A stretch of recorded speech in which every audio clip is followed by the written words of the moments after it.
CSN study में आप सभी का स्वागत है। तो इस वीडियो में हम लोग क्लास 9 के मॉडल सेट नंबर 1 यानी मॉडल सेट नंबर 1 इंग्लिश के जो टर्मोटो के एग्जाम में आने वाले हैं, जो आप लोग का मॉडल सेट निकाला गया है उसके मॉडल सेट नंबर 1 इंग्लिश के कंप्लीट सॉल्यूशन करेंगे। देखिए इसमें कुल नंबर मिलेगा आप लोग को 40, समय मिलेगा 1 घंटा 30 मिनट। उसके बाद है इसमें सामान्य निर्देश के बारे में कि the question paper content 3 section. First section reading, second section है राइटिंग और थर्ड सेक्शन है लिटरेचर। ठीक है। उसके बाद देखिए the total number of question is 19 प्रश्न रहेगा। ठीक है। अब अगला देखिए, जैसे सेक्शन ए वाला रीडिंग, इसमें से आप लोगों को 10 मार्क्स मिलेगा। तो सेक्शन ए वाला है रीडिंग यानी पैसेज से। तो पैसेज बनाने का नियम क्या है कि सबसे पहले हम लोग पैसेज को शुरू से लास्ट तक पढ़ लेंगे और एक एक प्रश्न का हम लोग हल करेंगे। तो चलिए पढ़ लेते हैं। देखिए यहाँ पर जो है कि इन every country people imagine that they are the best and the cleverest and the others are not so good as they are. The Englishman thinks that he and his country are the best. The Frenchman is very proud of French and everything French. The Germans and Italians thinks no less of their countries. Many Indians imagine that India is many ways the greatest country in the world. Everybody wants to think, फिर है यहाँ पर आगे think, उसके बाद है well of himself and his country, but really there is no person who has not good, some good and some bad qualities. In the same way there is no country which is no partly good and partly bad. We must take good wherever we find it and try to remove the bad wherever it may be. ठीक है। Passage को हम लोग पढ़ ले। अब एक एक प्रश्नों का हल करते हैं। तो चलिए एक एक प्रश्नों का हल करते हैं। जो प्रश्न है वही प्रश्न यहाँ पर लिखे कि एक प्रश्न है कि आप लोगों का what do people think in every country. तो देखिए पैसेज में मिल जाएगा। आप लोग जैसे पैसेज पढ़े ना अभी, एवरी कंट्री के बारे में प्रश्न पूछा गया था। एवरी कंट्री वाला कहाँ पर है? तो एवरी कंट्री वाला यहाँ पर है। देखिए एवरी कंट्री वाला यहाँ पर है तो ये वाला ही लिख देना। In every country people imagine that they are the best and the cleverest and the others are not so good as they are. यानी यहाँ से यहाँ तक इसका आंसर हो जाएगा। फिर है अब अगला प्रश्न 2 नंबर है। 2 नंबर प्रश्न है कि what do many Indians imagine. तो मैनी मतलब इंडियंस क्या इमेजिन करते हैं, क्या कल्पना करते हैं। तो उसके बारे में पैसेज में हम लोग कहाँ पर देखें, चलिए देख लेते हैं। तो देखिए यहाँ पर जो है यहाँ पर मैनी इंडियंस वाला कहाँ पर है? देखिए यहाँ पर many Indians imagine that India is in many veg the greatest country in the world. यानी यहाँ से यहाँ तक इसका उत्तर हो जाएगा। ठीक है। अब अगला प्रश्न 3 नंबर वाला है। 3 नंबर प्रश्न है कि व्हाट मस्ट वी डू। तो इसका आंसर क्या हो जाएगा व्हाट मस्ट वी डू का? यहाँ पर देखेंगे वी मस्ट वाला। तो देखिए यहाँ पर पैसेज में दिया गया है यहाँ से वी मस्ट वाला। तो we must take good wherever we find it and try to remove remove the bad wherever it may be. यानी यहाँ से यहाँ तक इसका उत्तर हो जाएगा। अब अगला प्रश्न देख लेते हैं। अगला प्रश्न देखिए अगला प्रश्न 4 नंबर है कि what does a man possess. तो मैन पोसेस हम लोग क्या पैसेज में हम क्या पढ़े कि a man possess partly good और उसके बाद है क्वालिटी पार्टली गुड क्वालिटी। तो ये पैसेज था। ठीक है। अब अगला प्रश्न 5 नंबर है। 5 में बोल रहा है कि choose the antonyms of worst and the few the given passage. यानी वर्स्ट का एंटीनिम यानी उल्टा शब्द लिखने बोल रहा है और फ्यू का। तो वर्स्ट यानी इसका उल्टा शब्द क्या हो जाएगा बेस्ट, और फ्यू यानी कम का क्या होगा अधिक होगा, ज़्यादा यानी फ्यू का मैनी हो जाएगा। ठीक है। उसके बाद 6 नंबर वाला प्रश्न है। 6 नंबर प्रश्न है कि max sentence with the given word. से 2 को वर्ड दिया गया है, एक प्राउड और एक कंट्री। इससे एक वाक्य बनाने के लिए बोला गया है। तो प्राउड से क्या हो जाएगा I am proud of you, मैं तुमसे प्राउड हूँ। 2 number country I love my country, इसका एक वाक्य हो जाएगा। ठीक है। अब अगला प्रश्न 7 नंबर है। देखिए 7 नंबर वाला प्रश्न है कि given a suitable title for the given passage. तो देखिए जो पैसेज में हम लोग पढ़ रहे हैं ज़्यादातर हम लोग क्या पढ़ रहे हैं इमेजिनेशन, कंट्री के इमेजिनेशन के बारे में पढ़ रहे हैं। यानी बोल सकते हैं कि इमेजिनेशन ऑफ कंट्रीमैन, इसका हम एक टाइटल दे सकते हैं कि इमेजिनेशन ऑफ कंट्रीमैन। ठीक है। अगला आप लोग का सेक्शन बी है। सेक्शन बी में आप लोग का एनी 2 यानी 2 प्रश्न का उत्तर देने के लिए बोला गया है। उसमें सेक्शन बी वाला में आप लोग का 9 नंबर प्रश्न है। इसमें 9 नंबर प्रश्न है कि write a letter to your friend writing him to spend summer vacation with you. मतलब अपने दोस्तों को एक लेटर लिखने के लिए बोला गया गर्मी की छुट्टी में, मतलब दोनों साथ साथ में बिताएंगे, दोनों साथ साथ में रहेंगे। ठीक है। तो चलिए लेटर को लिख लेते हैं। सबसे पहले यहाँ पर मतलब जहाँ से लिख रहे हैं वहाँ पर राशि लिखिएगा, तारीख लिख दीजिएगा। जैसे यहाँ पर हम तारीख दिए मतलब डेट 16/5/2022, जिसको लिखिएगा आप डियर संतोष या ABC, जिसको मतलब लिखिए उसका नाम लिखना है यहाँ पर, जिस दोस्त को आप लेटर लिखिएगा। फिर यहाँ पर लिखिएगा यहाँ पर आगे कि I am glad to receive to your letter the summer vacation will begin very soon. मैं तुम मतलब यहाँ पर बोल रहा है कि मैं आपका लेटर मतलब स्वीकार कर लिया हूँ। Summer vacation will begin very soon, मैं बहुत जल्दी आ रहा हूँ। I have come back from my native home, मैं अपने घर में आ गया हूँ। और stay there for a week, हम यहाँ पर 1 सप्ताह रुकेंगे। It is very nice place, ये बहुत ही अच्छा जगह है। There is no pollution in my native village, यहाँ पर कोई भी प्रदूषण नहीं है। फिर है यहाँ पर कि there are trees hills and river around my village, मेरे गांव के चारों ओर पेड़ पौधा है, हिल्स है, नदियाँ है। फिर है यहाँ पर आगे यहाँ पर आगे है यहाँ पर कि there is no hue and cry, कोई मतलब कोई चिल्लाता नहीं है, तुम शांत एरिया है। ऑफ द अर्बन लाइफ, और सारी जैसे ज़िंदगी है। उसके बाद in my opinion it is a very time place of spend summer vacation, ये मेरी राय है कि हम लोग दोनों गर्मी की छुट्टी साथ साथ बिताइए। तो इसीलिए आई इन्वाइट यू, मैं तुम्हें आमंत्रित करता to come to my village हम to spend there summer vacation. I hope you will accept my invitation, मैं आशा करता हूँ कि मेरी आमंत्रित आप मतलब स्वीकार कर रही है। With regards and his wishes, मैं आपको मतलब विशेष दिए। फिर दिए कि योर सिंसियर है, फिर योर सिंसियरी में आप यहाँ पर अपना नाम लिखना है, जैसे जो भी आपने XYZ ABC मतलब जो आपका नाम है, और यहाँ पे एड्रेस लिख देना है कि मतलब कहाँ आना है, तो एड्रेस लिख दीजिएगा। ठीक है, तो ये लेटर हो जाएगा आपको ये वाला लेटर हो गया। अब अगला प्रश्न देखते हैं। अगला प्रश्न देखिए 10 नंबर वाला प्रश्न है।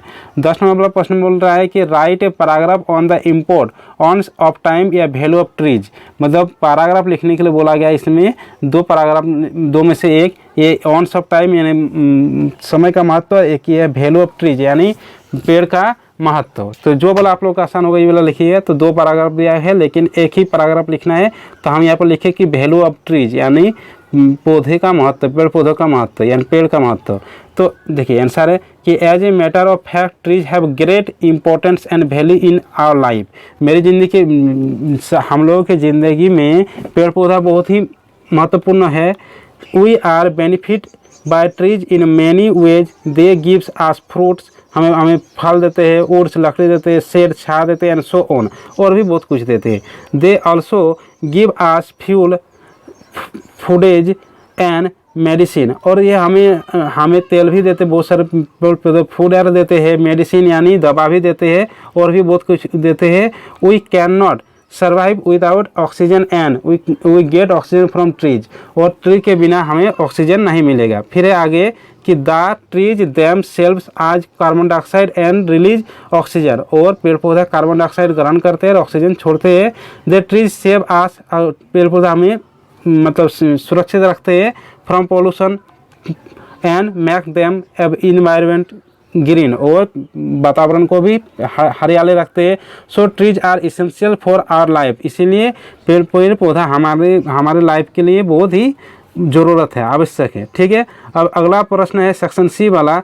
सेक्शन सी वाला है कि attempt any 5 question number 11 and 12 are compulsory, मतलब इनमें से सेक्शन सी वाला 5 प्रश्न का उत्तर देना है और 11 और 12 नंबर कंपल्सरी है, मतलब एक प्रश्न का उत्तर देना ही है। ठीक है, देखिए यहाँ पर 11 नंबर वाला प्रश्न है कि read the given stanza and answer the question that follow.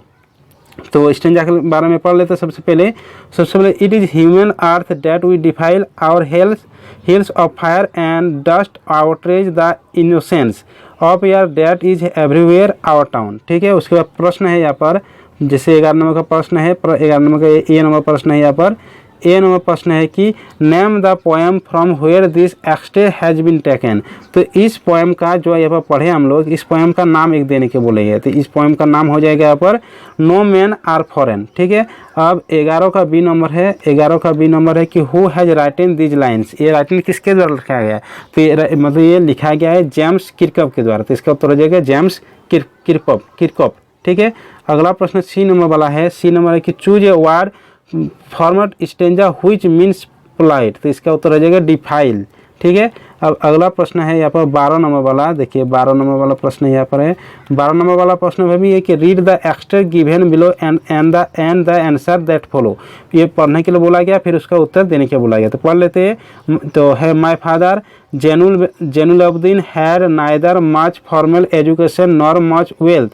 Despite this disadvantage he possess great innate wisdom and true generosity of spirit. ठीक है, पढ़ लिया। अब 3 प्रश्न दिया गया ए बी सी। तो ए बी सी तीनों का प्रश्न का उत्तर देते हैं यहाँ पर। तो 12 का ए नंबर प्रश्न हो जाएगा APJ Abdul Kalam. B number का उत्तर हो जाएगा APJ Abdul Kalam father had not formal education. और सी नंबर का उत्तर हो जाएगा यहाँ पर इननेट। ठीक है, अब अगला प्रश्न 13 नंबर वाला प्रश्न है यहाँ पर। 13 नंबर वाला है कि प्रश्न है कि can a simple jab of the knife kill a tree why not. मतलब ये किताब से दिया गया है। तो इसका उत्तर हो जाएगा no a simple jab a knife can not kill a tree because killing a tree involves not only cutting the tree but uploading its looks drying them in sin etc। इसका उत्तर हो जाएगा। अगला प्रश्न 14 नंबर है। 14 number वाला प्रश्न है कि यहाँ पर what did saint Peter ask the old lady for what was the lady's reaction. तो देखिए इसका उत्तर हो जाएगा यहाँ पर। इसका उत्तर हो जाएगा यहाँ पर कि saint Peter asked the lady to give him a single cake from her storage cakes. The lady did not give him any of the cakes because they seem to her the big to be given. So she made a small cake, them smaller and still smaller that he could not part with any because she was very selfish and greedy। ठीक है, अब अगला प्रश्न 15 number है। 15 number वाला प्रश्न है यहाँ पर। 15 नंबर प्रश्न है कि what were the things Bruno used to have in his food list. तो फूड लिस्ट में कौन कौन से फूड है इसमें। तो Bruno start having everything as his food like vegetables, fruit, nuts, meat है, करी है एंड राइस रिगार्डलेस ऑफ यहाँ पर condiments and chilies, bread, eggs, chocolate, sweets, pudding, ice cream etc सब है। ठीक है, अब अगला प्रश्न यहाँ पर है। अगला प्रश्न 16 नंबर है।